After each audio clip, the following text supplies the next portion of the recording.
Edwina Hart was Finance Secretary, she had 25% extra to spend on each person in Wales. A decade later, the Treasury had halved that figure, though it's been going up again because public spending cuts have bitten a little deeper in England.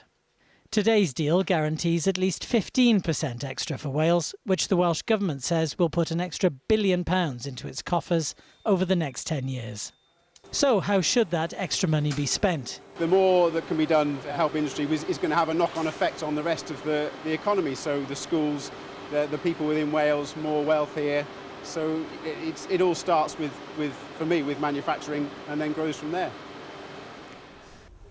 The biggest jolt for micro businesses like Emma's and manufacturers like Ecodek in Wrexham came in June as Wales and the UK voted to leave the European Union. This company supplies decking for construction, and the uncertainty which followed the vote meant orders from cautious developers dried up. We had the dip with Brexit in May and June that I think a lot of companies experienced, but after that it picked up really well, and we actually finished out with our sales 20% up on last year. So it was been a good year.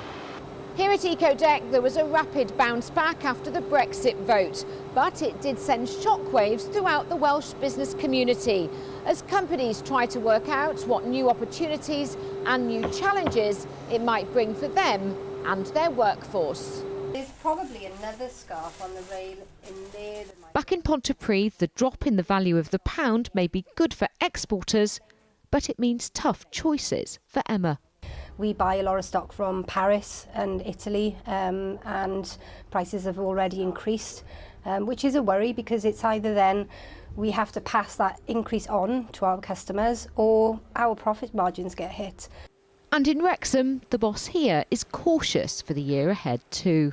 Most of our customers are the construction industry, and we're not seeing a lot of growth, we're not forecasting a lot of growth there, so we're looking at new products for next year to help boost our sales. As companies innovate to keep and increase their market share, business leaders say the big infrastructure projects which Wales has been waiting for need to get off the ground in 2017.